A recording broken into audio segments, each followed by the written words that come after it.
Today, we're going to discuss opportunities for genuine student leadership. This is episode 544. The 10-Minute Teacher Podcast with Vicki Davis. Every weekday, you'll learn powerful, practical ways to be a more remarkable teacher today. Today, we're talking with Adam Welcome from MrAdamWelcome.com, co-author of the book, Empower Our Girls with Lynn Colón. Adam, we're talking about real opportunities for student leadership. Where do we start? Gosh, I just think about this a lot. And I think about this back when I was a kid and the teacher that had the students that were leaders in their class. I mean, you know what they did? They gave them their erasers to kind of clump out in the hallway. And that's not student leadership, or giving your student leader a note to bring to the office.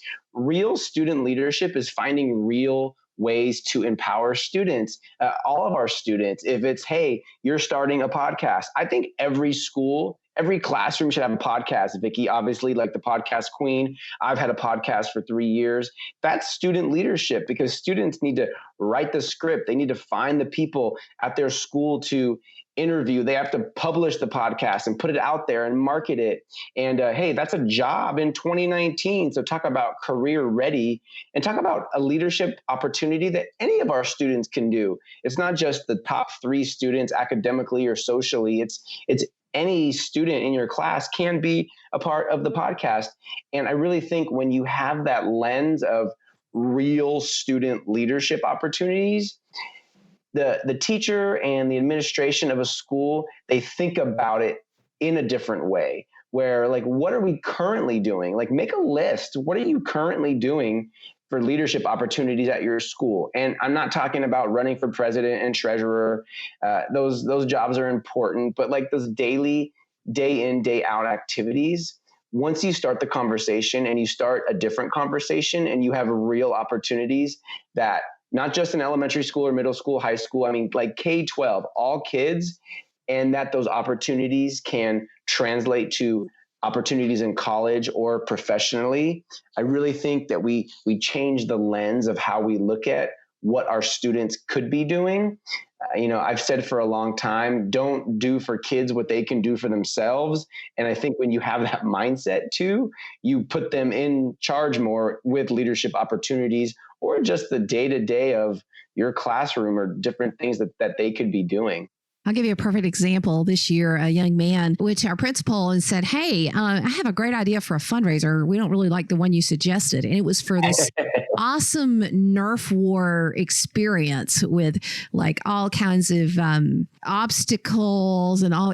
Well, our principal's like, hey, well, this is a great idea. He said, come back to us with a proposal, lay it out. The student planned it. It ended up earning several $1,000s. Wow. And everybody's like, wow, and I was talking to him you know what, you need to put this on your resume. He's like, you know what, I do. And it changed the student's life as well as helped his school.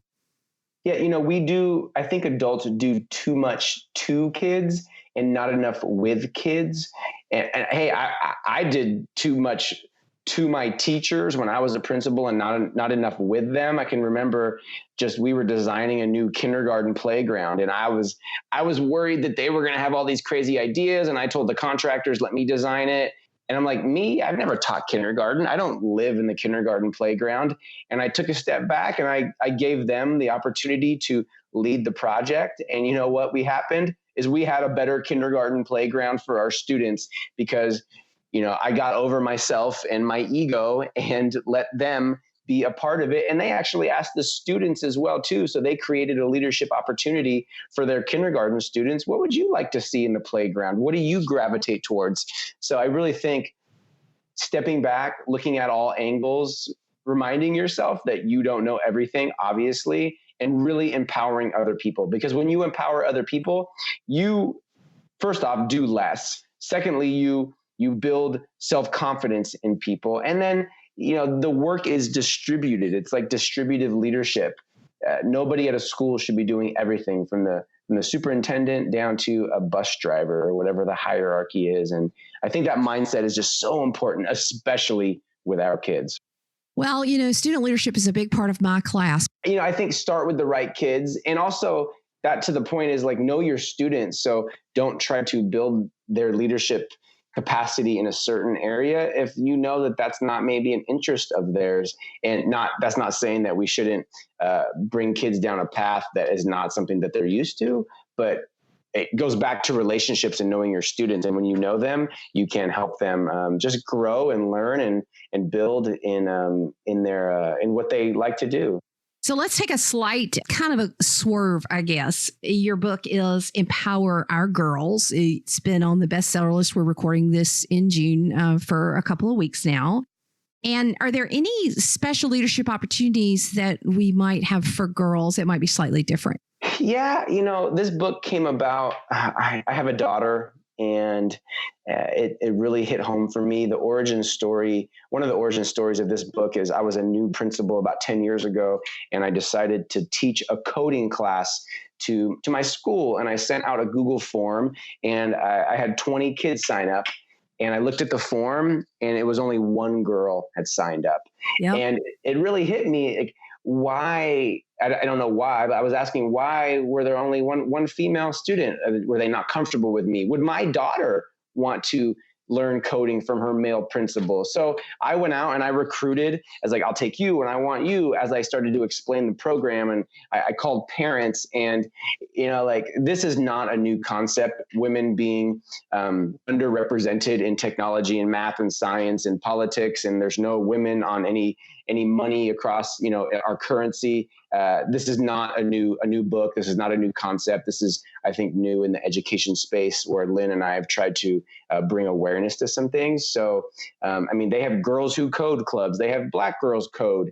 Those organizations exist out there. So I do feel that, like, this is something that we need to be super specific about and very intentional about with our girls, because I saw it firsthand. So if it's creating a girl-only club, I've had principals talk about they've started girl drone clubs at their school. And maybe that's the intro, so girls feel comfortable. And I don't think it's women just leading the charge on this.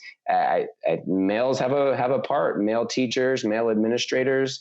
And that's why Lynn and I put this project together. Lynn is a first generation to this country. She's from Puerto Rico. She's a second language learner, and she was expected to be a housekeeper when she grew up. That's what her family told her when she was growing up in Puerto Rico. And she was a teacher and an award-winning principal, and now is a director of English language services for a large school district in Virginia, just outside Washington, D.C. So it's really hit. It's personal for Lynn. She's also has 2 daughters. It's personal for me because I'm a father of a daughter and a longtime educator. And we need to change the conversation. And it's, Vicki, it's not that every girl needs to be a CEO or a physician. It's the opportunity to do so, or opening doors. I really think that is such an important piece, not just for girls, but for all of our students. If we open doors, our kids have the opportunity to walk through. But if the doors are closed and locked and there's no one there to open them, they cannot walk through. So it's as simple as that. It's more complicated than that, but it's really as simple as that, I think. And I'll tell you, back in the 80s, when I went to Georgia Tech, there was only one female for every 7 men. Mm-hmm. And I don't know that I would have gone if my father hadn't encouraged me and said that there was an opportunity, because certainly the pressure in South Georgia and among women was women don't go there. They don't do technology. They don't like computers. And I'm like, well, my dad didn't have any sons. Mm-hmm. So he just treated me like, in anybody. I was just interested in it, so he let me take stuff apart. He let me program the computer. But I do think that we have to be intentional about encouraging leadership in our girls in a variety of areas. Okay, so Adam, as we finish up, give us a 30-second pep talk on having real opportunities for student leadership. Just think about it. What are you doing that your students could be doing? What are you not doing that you could be doing more of? And if you don't have any ideas, go on Twitter and type in, hey, I'm looking to build student leadership in my 4th grade class or my 7th grade biology class. Do you have any ideas? You know what? Before you even do that, ask your students. Because to your point, and the fundraiser at your school, the students have ideas. We're going to form a committee. We've already been talking about it. We're so glad you asked. So don't think that you know everything.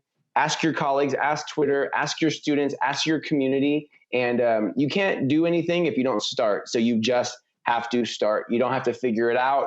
You don't have to build a PowerPoint presentation. You just need to start going, and it will evolve as you go. But build student leadership opportunities for your students. It is so important.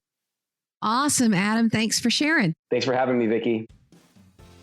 So today, your challenge, after listening to today's show, I would suggest you take one of two challenges, or of course, make up your own. First, give students a genuine way to lead in your classroom this week, and then share and tell somebody what you experienced so you can learn from it. Or second, have a conversation with a colleague about student leadership and how your school is nurturing genuine student leadership and what you can do to improve student leadership opportunities in your school. And you may even want to have a specific conversation about how you're giving your girls opportunities to lead, particularly in STEM fields. So have these conversations and take action, because we want to have learning and turn it into action. Thanks for listening.